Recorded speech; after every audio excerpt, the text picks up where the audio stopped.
शरद कोहली जी भी हमारे साथ जुड़ चुके हैं अर्थशास्त्री के तौर पर। सर, बहुत स्वागत है इंडिया न्यूज पर।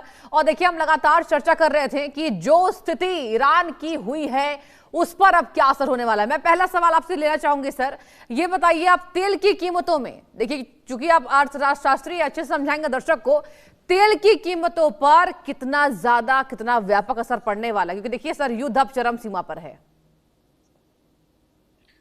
नमस्कार आपको, संजीव को और इंडिया न्यूज के सभी दर्शकों को। देखिए, तेल की कीमतों पर फिलहाल जब तक अमेरिका इन्वेजन नहीं करता है जी तब तक तो इतना असर नहीं दिखेगा। हमने वेनेजुएला के बाद थोड़ा असर देखा। तेल की कीमतें $62-63 प्रति बैरल के आसपास इस समय चल रही हैं। जी तो तेल की कीमतें, अगर अमेरिका ईरान पर पूरी तरह से कब्जा कर लेता है तो अमेरिका कंट्रोल करेगा ईरान की सप्लाई, अपने किसी व्यक्ति को वहां पर बिठा देगा।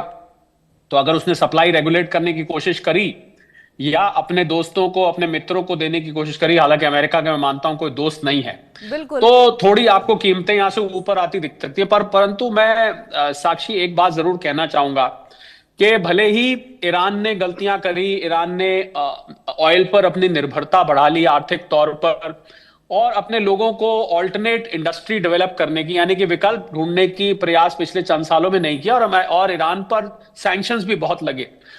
परंतु मैं इस हालात के लिए अमेरिका को भी जिम्मेवार मानता हूं। अगर आज ऐसी हालत है तो ऐसा नहीं है कि दुनिया में तेल की डिमांड खत्म हो गई। भले ईरान ने डिपेंडेंस लगाई, पर अमेरिका ने इस कदर सैंक्शन लगाया कि आज उनकी करेंसी जो है वो बुरी तरह से रियाल गिर चुका है। मेरे मित्र हैं यूएई में, उन्होंने मुझे बताया, उनके ईरान में आगे मित्र हैं, कि लोग बोरी भरकर रियाल ले जाते हैं और मुट्ठी भरकर सामान लेके आते हैं। इसको हम हाइपर इन्फ्लेशन कहते हैं साक्षी, यानी कि इन्फ्लेशन, जितनी बार आप दुकान पे जाएंगे आपको कीमतें बड़ी मिलेंगी। तो अभी फिलहाल तेल की कीमतों में जब तक अमेरिका की तरफ से हमला नहीं होता या अमेरिका की तरफ से इस पूरे गतिरोध को, इसके ऊपर कोई एक्शन नहीं होता, जिसका सुनने में आ रहा है कि जल्द हो सकता है, तब तक आपको तेल की कीमतें ऐसी दिखेंगी। बट जिस दिन होता है उस दिन तेल की कीमतें उछाल मार सकती हैं और फिर धीरे धीरे सेटल हो जाएंगी। साक्षी, ठीक है, एक बार मैं लौटना चाहूंगी जेके बंसल जी के पास, डिफेंस एक्सपर्ट के तौर पर जुड़े हुए हैं। सर, ये बताइए, अगर हम युद्ध की स्थिति में अंतिम झोंक देख रहे हैं अमेरिका की ओर से, तो सबसे बड़ी बात, ईरान भी तो कुछ करेगा ना। अगर हम बात करें ईरान की ताकतों पर, तो सर आप ईरान की ताकतों को कैसे समझाना चाहेंगे? क्या ईरान कुछ अटैक्स ऐसे करेगा कि अमेरिका को भी चोट हो और ये समझ में आए कि केवल आप ही शक्तिशाली कंट्री नहीं है, ईरान भी कुछ ताकत रखता है? क्या कहेंगे इस पर? देखिए, बहुत आपने अच्छा ये प्रश्न पूछा एनालाइज करके। जो वहाँ पर IRGC है, वो उनकी फोर्स है, पर आप ये देखिए इस समय IRGC जो है वो दमनकारी नीति में लगी हुई है। बिल्कुल। दूसरा, जो इनके मिसाइल, अंडरग्राउंड मिसाइल्स हैं, काफी मिसाइल डेवलप की हैं, ड्रोन भी काफी डेवलप किए हैं। जो ईरान ने, इसमें कोई शक की बात नहीं है कि जब पिछली बार जून के महीने में लड़ाई हुई थी तो ईरान ने इसराइल को चौंका दिया था। जिस तरह से वार किया था, उनका आयरन डोम और सारे डिफेंस सिस्टम गरमा गए थे और काफी नुकसान इसराइल को पहुंचाया था। जहां तक अमेरिका का सवाल है, अमेरिका का इन्होंने कतर के बेस पे अटैक किया था, वो भी अमेरिका ने ऐसे ही उसको एक्सेप्ट कर लिया था, रिटेलिएट कर सकता था अमेरिका। तो मुझे नहीं लगता कि कोई खास ज्यादा डैमेज ये अब कर पाएंगे, क्योंकि कारण उसका ये है कि इनका जो एयर डिफेंस सिस्टम है वो ज्यादा अच्छा नहीं है। और जब एयर डिफेंस सिस्टम कुछ जो हैं गिने चुने S-300 या S-400 रशिया से लिए हुए हैं वो उनके पास होंगे, तो इस तरह से जो एक अटैक होगा अब की बार, जो अमेरिका की तरफ से, इजराइल की तरफ से, और अब हो सकता है वो न्यूक्लियर ठिकानों पर अटैक करें, लेकिन उनका मेन एम होगा सत्ता को, रिजीम को चेंज करना। अगर रिजीम चेंज हो जाती है और यहाँ पर रजा पहलवी आ जाता है तो उनकी मनमर्जी के शासक होंगे, फिर तो ऐसी न्यूक्लियर प्रोग्राम बंद हो जाएगा। और कहने को तो हम जो है, जो काफी बड़ी बड़ी बातें जो है वो भी कह रहा है ईरान के भी कई जो अफसर हैं या जो उनके लोग कह रहे हैं कि जब हम 24 घंटे में वो न्यूक्लियर बम बना लेंगे, हमारे पास में 24 घंटे में बन भी जाएगा। तो कहने के लिए तो कोई कुछ भी कहता रहे, लेकिन ईरान के पास में कोई इस समय शक्ति नहीं है। और फिर एक बात आपको बहुत इंपॉर्टेंट मैं ये बताना चाहूंगा कि जो युद्ध है और जितने लड़ाई लड़ी जाती है उसके लिए एक पैसे की जरूरत होती है। जो बजट अमेरिका का है डिफेंस का, वो सर पैसा कहां से आएगा ईरान के पास? जी हाँ, तो ईरान का तो खजाना खाली है, उनके पास तो कुछ है नहीं। और जब उनके पास ऐसी स्थिति में नहीं है, और टेक्नोलॉजी अमेरिका की सुपीरियर है, टेक्नोलॉजी इजराइल की सुपीरियर, तो इस प्रकार से मुझे नहीं लगता कि ईरान कहीं टिक पाएगा।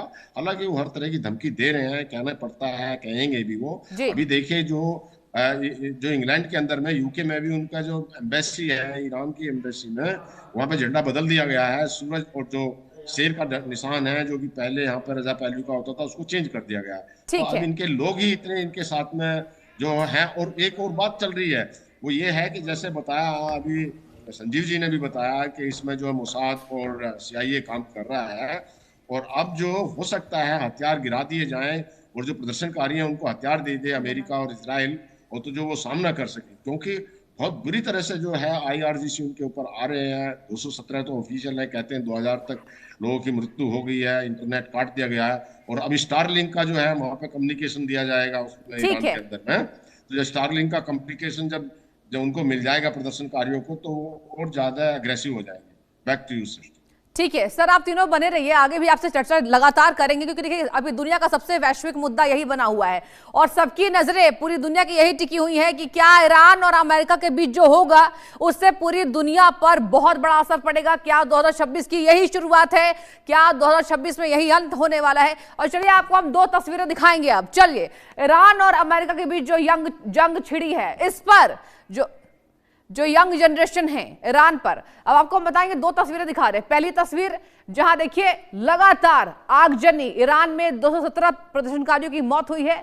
और पहली अगर हम बात करें, प्रदर्शनकारियों को छुआ तो छोड़ेंगे नहीं, अमेरिका का बयान है। आपको लगातार तस्वीरों के माध्यम से समझाएंगे कि आखिर ईरान के हालात के बाद अब अगला एक्शन प्लान क्या तैयार होने वाला है। बता रहे आपको, पहली तस्वीर में ट्रंप की खामेनेई को चेतावनी आप देख पा रहे हैं, और दूसरी तस्वीर में साफ तौर पर प्रदर्शनकारियों की यहां स्थिति दिखाई जा रही है। आगजनी हो रही है, हिंसा भड़क रही है, और अब तक संख्या बल की बात करें 217 नागरिकों की मौत। यह बहुत बड़ा आंकड़ा है, और यह आंकड़ा दिखा रहा है कि अब देश बहुत खराब स्थिति में जा पहुंचा है। अब आपको 6 तस्वीरें दिखा रहे हैं। सड़कों पर करोड़ों ईरानी, पहली तस्वीर। दूसरी तस्वीर देखिए, यहां प्रदर्शनकारियों पर फायरिंग की जा रही है। तीसरी तस्वीर, इस्लामिक रिपब्लिक का विरोध। देखिए, आपको लगातार 6 तस्वीरों के माध्यम से समझा रहे हैं। चौथी तस्वीर, जेनजी ने हथियार उठा लिए हैं। सबसे बड़ी तस्वीर अब तक की ईरान से, जेनजी के हाथ पे हथियार है। चौथी तस्वीर ध्यान से देखिए दर्शकों। पांचवी तस्वीर, खामेनेई की तस्वीर जलाई जा रही है, वो भी सिगरेट के माध्यम से। मतलब अगर हम युद्ध की चरम सीमा की बात करें तो यह बिना जवाब के होगा। और छठी तस्वीर आपको दिखा रहे हैं, तेहरान में विरोध प्रदर्शन कत्लेआम के तौर पर आ रहा है। यानी देखिए, यहां पर पूरा ईरान जल रहा है। आपको तस्वीरों के माध्यम से लगातार समझा रहे हैं, जहां अगर हम बात करें तो कई ऐसे सवाल इसमें उठते हैं, कई ऐसे सवाल उठाए जा रहे हैं। सवाल यह उठता है कि अगर अमेरिका ने ईरान पर सैन्य कार्रवाई की तो हालात क्या बिगड़ सकते हैं। थर्ड वर्ल्ड वॉर की शुरुआत हो सकती है। वेनेजुएला पर ट्रंप के हमले के बाद से ही दुनिया दो खेमों में पहले ही बट चुकी है। अब इन हालातों में अमेरिका और ईरान के बीच युद्ध के हालात में भारत पर इसका क्या असर पड़ेगा? सबसे बड़ा सवाल है, हमारे देश भारत पर क्या असर पड़ेगा?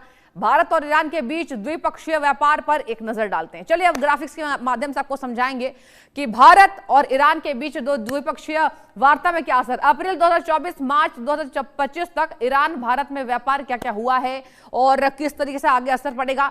1.68 अरब डॉलर तक पहुंचता था द्विपक्षीय व्यापार। एक बार ध्यान से देखिए जो हम आपको ग्राफिक्स के जरिए समझा रहे हैं। अगली बार आते हैं, भारत ने 1.24 अरब डॉलर का सामान निर्यात किया। आगे सुनते जाइए।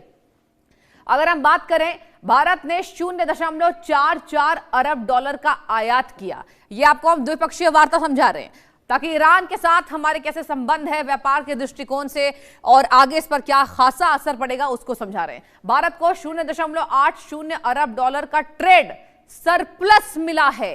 ये देखिए बड़े सवाल है, सरप्लस भी मिला है। और ऐसे में अब अगर अमेरिका के साथ युद्ध की स्थिति बनती है तो आगे अप्रैल 2024 की बात करें, मार्च 2025 तक तो ईरान भारत में व्यापार, एक बार आपको हम स्थिति दिखाते हैं।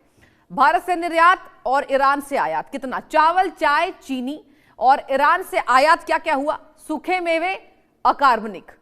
भारत से निर्यात ईरान को दवाइयां और कृत्रिम फाइबर, और ईरान से आयात हमने क्या किया, कांच के बर्तनों का। आगे सुनिए, विद्युत मशीनरी भारत से निर्यात हुआ है, आर्टिफिशियल ज्वेलरी। एक बार ग्राफिक्स ध्यान से देखिए, आपको समझ में आएंगी कि आखिर दो पक्षीय वार्ता में ये पूरी कंक्लूजन, पूरी तस्वीर क्या है? ज्यादा आयात ईरान से जो हमने आयात किया है, और इसके साथ ही अगर आपको हम बता दें द्विपक्षीय खेमे में और वार्तालाप के बीच में ईरान और भारत की जो तस्वीर है बीते साल की, यानी हम अभी करंट सिचुएशन की बात कर रहे हैं, बीते साल यानी 2024-25 में क्या क्या हुआ है वो आपको समझा रहे हैं। और चलिए एक बार फिर से हम बातचीत करेंगे, हमारे साथ लगातार जुड़े हुए मेजर जनरल AK बंसल साहब, जिसके साथ शरद कोहली जी अर्थशास्त्री के तौर पर जुड़े हुए हैं, और संजय श्रीवास्तव विदेश मामलों के जानकार हैं। मैं दूसरा सवाल लूंगी संजय श्रीवास्तव सर आपसे, ये बताइए रशिया और चाइना ये दोनों देश अभी खुलकर मुखर हो चुके हैं। बात की जाए ट्रंप भी डरे हुए हैं, ऐसा हम नहीं कहेंगे कि ट्रंप शक्तिशाली है तो ट्रंप डरे हुए नहीं है। ट्रंप अगर डरे हुए नहीं होते तो जब ईरान में इतने लोगों की मौत हो गई तब क्या कर रहे थे? 217 मौतें क्यों होने दी?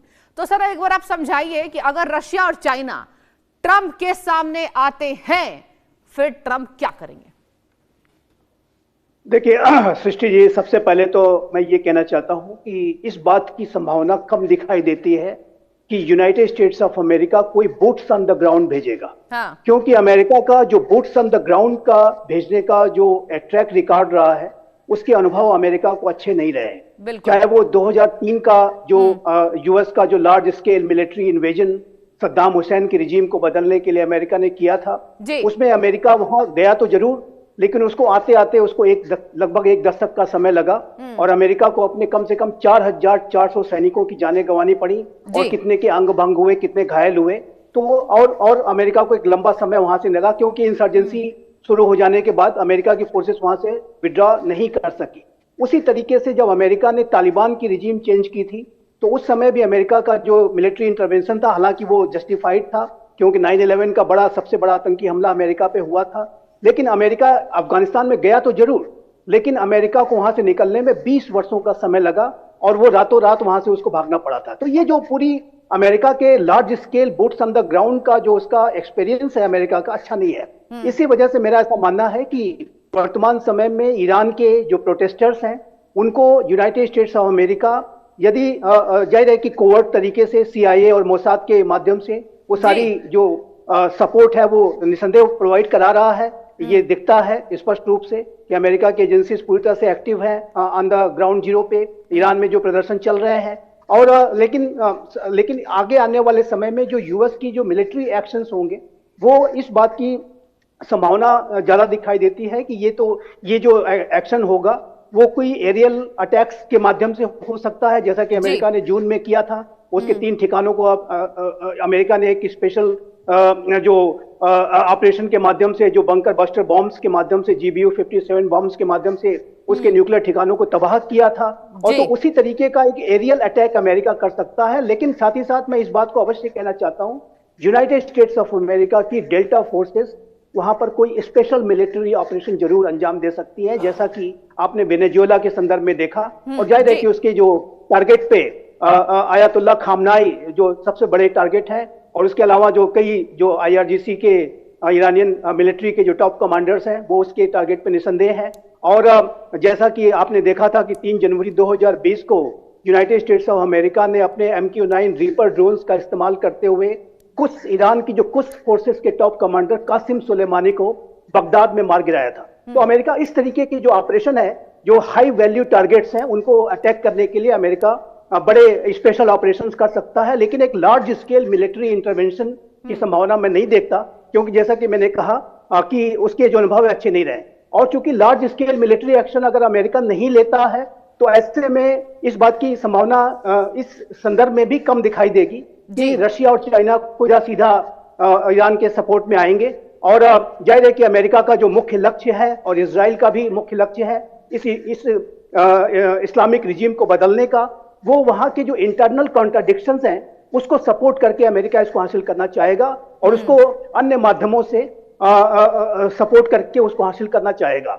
तो मेरा और एक बात मैं आपके दर्शकों को अवश्य बताना चाहता हूं कि अमेरिका जब रिजीम चेंज की कार्रवाइयां करता है तो वो उन राष्ट्रों के अंदर के जो प्रोटेस्टर्स हैं उनके साथ अपना अलायंस करके और उनको अपना सपोर्ट प्रोवाइड करके कराता है। जैसे कि मैं आपको तालिबान का एग्जांपल देता हूं। 9/11 के हमले के बाद तालिबान की रिजीम जाहिर है कि अमेरिका के लिए टारगेट नंबर 1 थी, और उसको बदलना ही था उसे।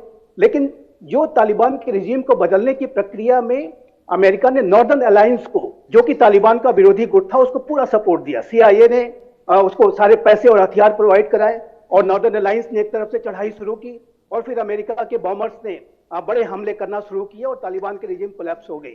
तो उसी तरीके का जो वर्तमान समय का जो प्रोटेस्ट है, उसको अमेरिका अपने हितों के लिए, अपने जो रिजीम चेंज का उसका जो टारगेट है उसके लिए एक्सप्लॉइट करने के लिए उन्हें पूरा सपोर्ट देता हुआ दिखाई दे रहा है।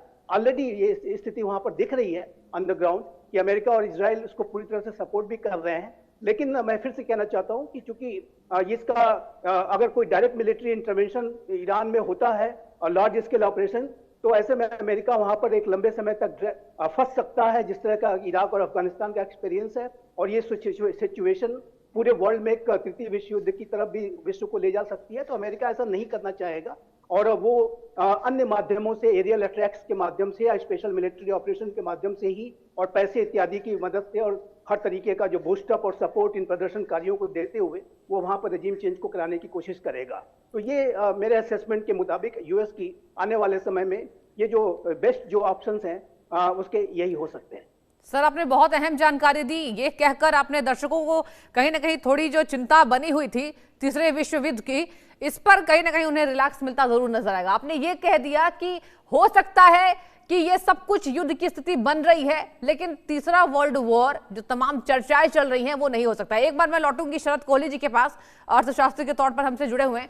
सर, ये बताइए, आपसे मैं ये समझना चाहूंगी कि देखिए, ईरान की हमने बात कर ली, अन्य देशों की बात कर ली, लेकिन जो ये कर रहा है, यानी कि हम बात कर रहे हैं अमेरिका की, उसके आर्थिक व्यवस्था पर कितना गहरा असर पड़ेगा? ऐसा तो नहीं है कि उसके आर्थिक व्यवस्था पर कोई असर नहीं पड़ेगा।